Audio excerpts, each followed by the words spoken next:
Yo quisiera ir cerrando la conversación sobre un espacio que a mí me preocupa mucho en México, que es la frontera Michoacán-Jalisco.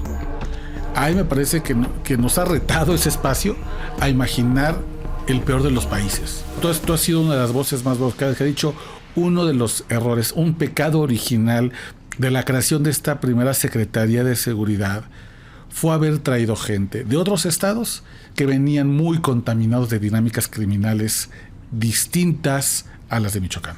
Mira, en un inicio, por ejemplo, con Fausto Vallejo Figueroa, llegó Elías Álvarez Hernández como secretario de Seguridad Pública en el estado, ya había siendo secretaría.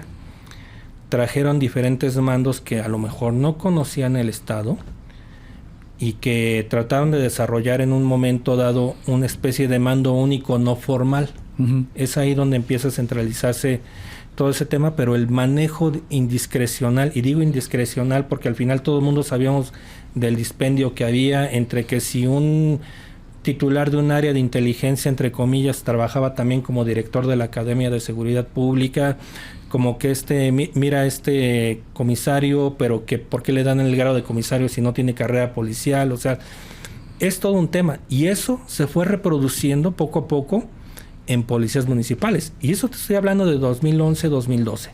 Ya cuando llegamos al tema de 2015 con la Comisión de Seguridad de Alfredo Castillo, pues estamos hablando ya de una situación totalmente podrida, amén del esquema de las autodefensas que empezaron a surgir, pero por el otro lado, la llegada de mandos del Estado de México a las policías municipales. Por ejemplo, en ese momento la primera condición que puso Salvador Jada Guerrero, que en ese momento fue nombrado gobernador interino a la renuncia de Fausto Vallejo, por un tema de salud, dicen por ahí. La otra versión es que Fausto Vallejo estaba muy presionado por el crimen organizado, que incluso tenía hasta grabaciones de él y de su hijo, ¿te acuerdas? Sí, de Rodrigo. Yo creo que es un tema que se ha visto bastante, y lo digo tan familiar porque en el rancho todos nos conocemos. Claro, eso es un secreto a voces. Y mira, el caso de 2015, pues empezaron a llegar mandos del Estado de México a las diferentes policías municipales, y poco a poco se le fue entregando el mando al Estado. Todos los recursos, todo.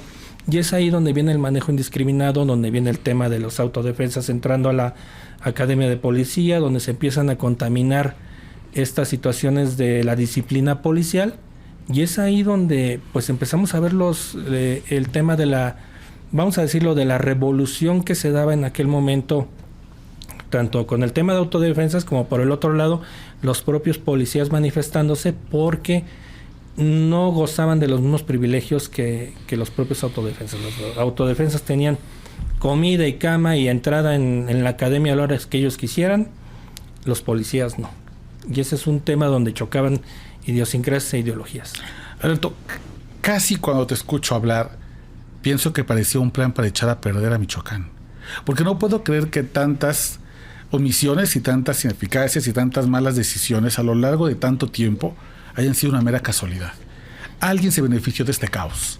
Lo que vemos hoy en Michoacán entonces es una serie de desaciertos que me parece que hay que seguir estudiando con mucho cuidado. Y ahí déjame preguntarte, ¿hoy cómo está Michoacán? Porque venimos de hace unos días de conocer el asesinato de Bernardo Bravo, líder, activista, una de las voces más potentes contra la extorsión a limoneros, pero también venimos de una serie de asesinatos que tienen menos foco de atención mediática, pero que son igual de peligrosos y que llaman la atención qué está pasando en Michoacán. Y déjame hacerte dos preguntas. ¿Quiénes están en Michoacán en este momento? ¿Quiénes son los grupos criminales que están dominando el estado? ¿Y qué negocios están persiguiendo en este momento? Mira, los grupos criminales que están, pues es bien sabido: Cártel Jalisco, los Viagras, Blancos de Troya, Cárteles Unidos, parte del Cártel de Santa Rosa de Lima también ha querido entrar a la parte oriente del estado. También hay minúsculos grupos como el Cártel de Acahuato, que también ha venido operando. El Cártel de Acahuato. Así es. Ese nunca lo había escuchado. Sí, básicamente es un pequeño grupo bastante conflictivo que está en Acahuato, que es una localidad arriba de Apatzingán, prácticamente. Y por el otro lado, pues en la costa también ha venido habiendo incursiones sobre todo de Cártel Jalisco. que creo que ese es un tema muy importante, porque al final, más allá de delimitar territorios, están estableciendo esta gobernanza criminal en parte de los municipios, donde pues, se han apoderado de las administraciones municipales, donde monopolizan todos los productos y donde al final cualquiera que desee ingresar al municipio ya está prácticamente siendo espiado, o en todo caso se sabe de su existencia. O sea, si alguien quisiera entrar a uno de estos municipios y no es de la localidad, 100% casi seguro de que le van a poner cola. Por principio de cuentas se enteran que va a llegar alguien, y por el otro lado, porque ya desde el caminito, por ejemplo, cuando tú vas a Apatzingán, desde Cuatro Caminos, ya se sabe. Cuando tú vas más allá, por ejemplo, Antunes, Parácuaro, que son municipios un poquito más alejados, la gente en el camino ya saben que va a llegar un coche con ciertas características y empiezan a investigar si realmente es pariente de alguien. Por ejemplo, yo en ocasiones que he ido a Parácuaro, pues sin duda lo primero que te preguntan, ¿tú con quién vienes? Obviamente ya sabes, ya les dices con quién vas, pues como que ya medio te la perdonan. Pero si tú no sabes a qué te diriges, pues obviamente pues hay una repercusión, o en todo caso hay un cobro de piso. A mí me impresionó que hace poco estaba leyendo que el cobro de piso ya lo hacen incluso con terminal bancaria. Así es. Ya llegó, fíjate la locura a la que hemos llegado, en la cual el jefe de plaza o el que está a cargo del retencito te dice son 5,000 pesos, pues es que no traigo efectivo, no traigo dinero, no traes tarjeta, no, mira, acá está la terminal, ya está. Es decir, cuando hablamos de este tipo de control territorial, vigilancia, control de mercados, control político, por supuesto. Bueno, incluso la infiltración al fútbol, que para muchos podría ser imperdonable, o podría ser una actividad blindada por las grandes marcas que vigilan un negocio tan lucrativo como el fútbol, y que ahí pueden insertarse. Tú me hablas, Alberto, de un estado fallido. Obviamente, mira, por ejemplo, este tema es bien importante porque al final ustedes lo han tocado. Nosotros pensamos en los cárteles del crimen organizado como un tipo con sombrero, con camisa de gallitos, con lentes oscuros, con la boca piteada, sí, y la villa grandota. Ajá. Y no necesariamente es así. Puede ser cualquiera que tengamos nosotros, o sea, a nuestro lado. Por ejemplo, en Morelia han capturado gente de propias organizaciones criminales que tú no pensarías que formaban parte de ellas.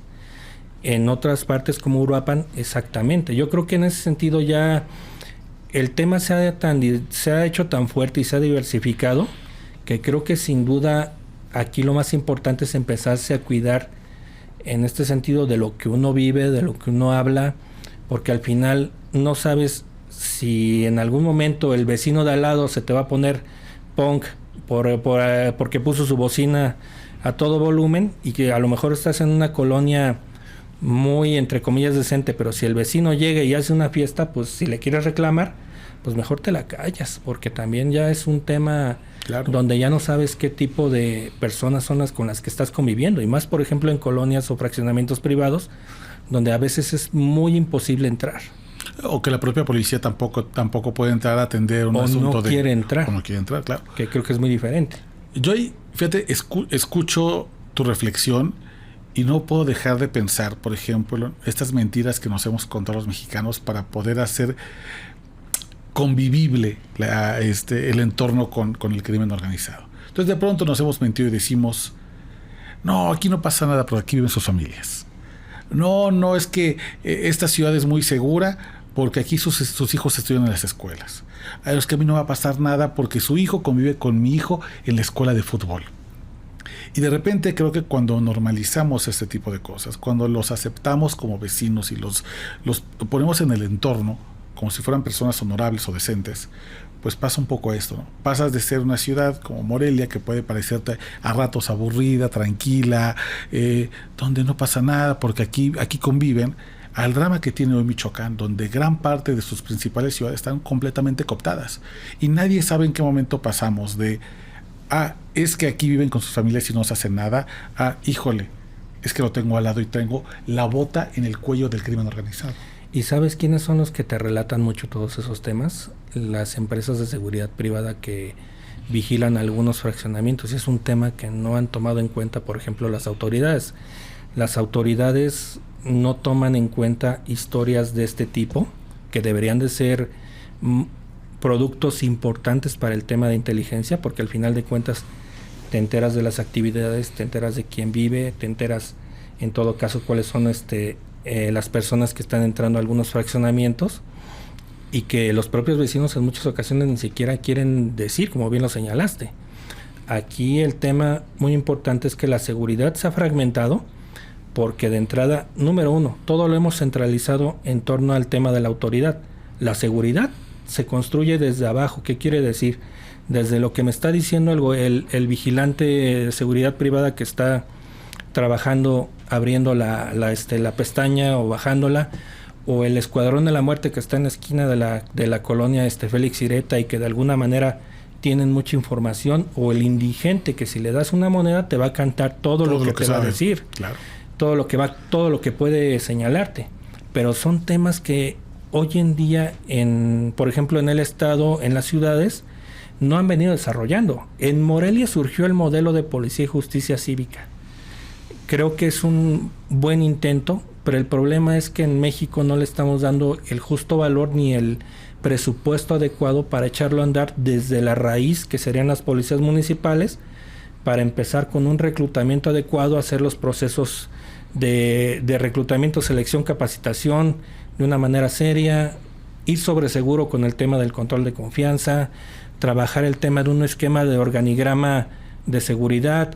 Hoy en día, como lo he relatado en algunas columnas, el tema básicamente ha sido político, y Michoacán, por autonomacia, es un estado sumamente político. Los grandes movimientos sociales, como lo comentaba, vienen de allá, el tema de los maestros, el tema de las autodefensas. Si nos vamos a la historia, pues desde la independencia, la revolución cristera. Creo que el estado se pinta solo en una serie de convulsiones sociales que hacen pensar que hoy en día pues tenemos esta consecuencia, que en el día de hoy, con el tema de las extorsiones, con el tema de los limoneros, con el crimen organizado, con la gobernanza criminal en el oriente michoacano, con el tema de de los pueblos indígenas en la meseta purépecha, que es otro tema que también es muy escabroso por el tema por la legislación, o el occidente del estado, caso concreto lo que está pegado en Jalisco, porque al final no se ha venido trabajando de raíz. Y digo, quizás a lo mejor cause incomodidad lo que diga, pero todo se ha basado en un esquema político y de conveniencias, y no necesariamente en lo que debería de ser, ni en los procesos como se deberían de trabajar. Claro. Entonces, quisiera ir cerrando la conversación sobre un espacio que a mí me preocupa mucho en México, que es la frontera Michoacán-Jalisco. Ahí me parece que nos ha retado ese espacio a imaginar el peor de los países. Porque tienes, por un lado, drones explosivos. Hace 5 años esto no era una realidad.